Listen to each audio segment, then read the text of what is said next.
pengajaran bahasa Indonesia di Korea Selatan termasuk yang berkembang amat pesat. Video berikut ini berisi penjelasan menarik dari seorang dosen Universitas Andalas yang pernah mengajar di Korea Selatan. Pada tahun 2016 saya diundang kembali tapi di kampus yang berbeda, yaitu di Busan University of Foreign Studies selama 2 tahun. Memang bahasa Indonesia diajarkan di beberapa negara, baik Eropa, Amerika, Australia, maupun kawasan Asia sendiri. Nah, ada satu hal yang menarik ini dari penelitian Prof. Chon Tae-yeon. Beliau adalah ahli bahasa dan kebudayaan Melayu Indonesia di Korea Selatan, sudah pensiun beliau sekarang.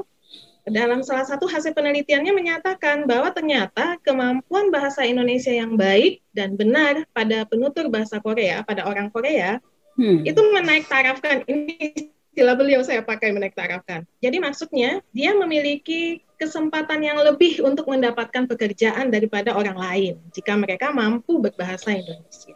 Itu di Korea Selatan. Nah, hal tersebut merupakan peluang penting bagi akademisi bahasa Indonesia untuk berperan serta dan mengembangkan program BIPA. Nah, saat ini saya dapat data Kemendikbud itu sudah mengirimkan 793 pengajar BIPA ke beberapa negara di Eropa dan Asia. Selain itu juga ada kerjasama di Indonesia yang U2U dalam BIPA seperti UI mungkin sangat besar ya dengan program BIPA-nya, dan juga UGM di Impulse UGM. Kemudian Udayana, Hasanuddin, dan Andalas, dan juga ada beberapa yang lainnya. Kalau di UNAN sendiri itu sejak tahun 81, mulai dari mahasiswa asing dari Leiden, dan terus berkembang hingga saat ini. Kalau untuk Hanguk WD dan Busan WD ini, itu secara rutin UNAN mengirim dosen ke sana untuk BIPA sejak 2008. Setiap tahun itu biasanya selalu ada itu. Saya kebetulan 3 tahun plus 2, karena diminta, jadi mau tidak mau ya harus ya Bu ya, sehingga saya tidak jadi juga S3. Kalau Bapak Ibu yang suka anak muda nih, adik-adik mahasiswa yang suka selebgram Korea, kalau pernah dengar Ricky Ujung, itu kebetulan mahasiswa saya. Oh. Nah, itu mahasiswa saya. Iya, saya ikutin dia di YouTube. Sebelum dia menjadi masuk ke dunia seleb, dia itu sebenarnya pengajar kursus sampai dia bikin buku. Dia mengajar kursus di Korea bahasa Indonesia itu banyak sekali. Lalu kemudian dia mau jadi artis, tanya saya, dan dia pura-pura ini nih bahasa Indonesia, padahal bahasa Indonesianya cukup bagus gitu. Tapi katanya dia harus, kalau kata orang anak-anak Minang, ditelo-teloin supaya dia itu apa sih, pasar kali ya Ibu ya. Itu yang paling utama di BIPA di sana, perguruan tinggi itu Hankook University, karena dia sejak tahun 80. Kemudian dosen-dosennya, tamatannya mengajar di Busan University of Foreign Studies. Kemudian sekarang semakin berkembang. Kalau yang di 2 universitas ini, dia adalah jurusan. Jadi betul-betul jurusan bahasa Indonesia dan Melayu. Mereka gandengkan Melayu, tapi bahasa Indonesia paling dominan. Kadang-kadang Melayu nggak ada semester itu ditawarkan. Kenapa? Mereka pergi ke Malaysia, yang dipakai bahasa Inggris. Jadi nggak dipakai bahasa Melayunya. Jadi mereka merasa, lalu buat apa saya belajar? Kadang orang Melayu pun tidak paham cakap Melayu, kata mereka. Nah, sehingga kadang-kadang memang kalau di sana mata kurikulum itu berdasarkan permintaan pasar. Gitu. Mungkin itu konsep Mas Menteri kita ya, kampus Merdeka saat ini, gitu. Negara maju. Kemudian pengajaran BIPA di perusahaan. Nah, ini penting. Jadi perusahaan Samsung, di sana disebut Samsung.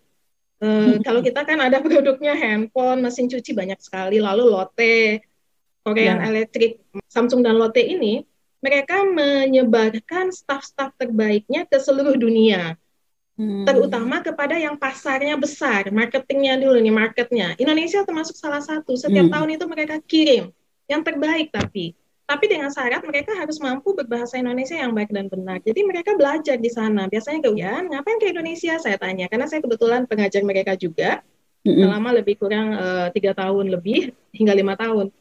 Jawab mereka akan hidup seperti orang Indonesia, strategi pasar ini. Jadi mereka akan tahu apa sih kebutuhan orang Indonesia. Jadi nggak salah juga sih produk mereka jadi laris di kita gitu. Perkembangan bahasa Indonesia tidak bisa dilepaskan dari sastra Indonesia.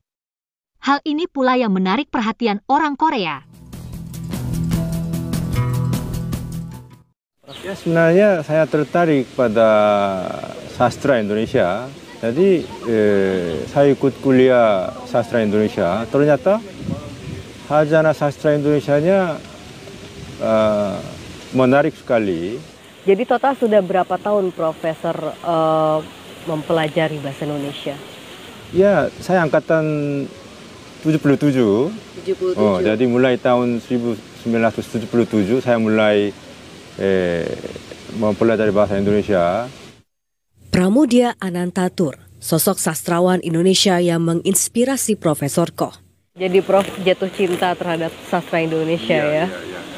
Dan Pramudia Anantatur itu sebelum beliau meninggal saya sering berjumpa dengan Pak Pram itu. Oh, sempat berjumpa dengan Pak Pram? Iya, banyak kali. Dan saya sempat interview juga sama Pak Pram dan saya pinjam buku dari Pak Pram. Apa yang paling berkesan Prof ketika bertemu dengan Pak Pram? Pak Pram itu seorang kakek.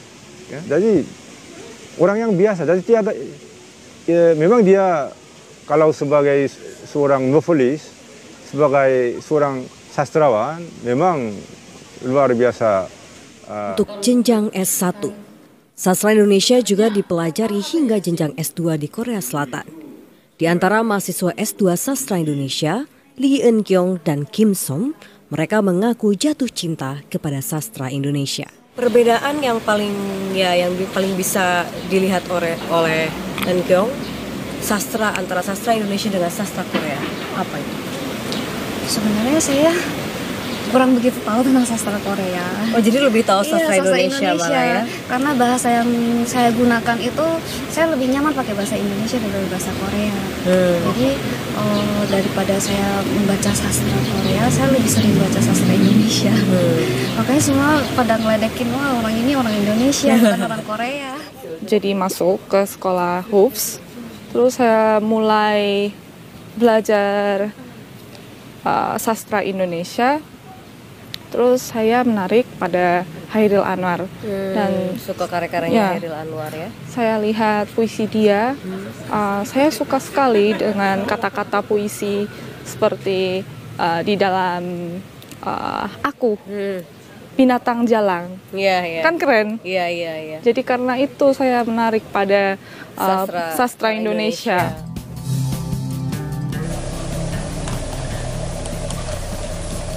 Terima kasih ya teman-teman sudah menonton video. Tetap sehat dan semangat. Sampai jumpa lagi.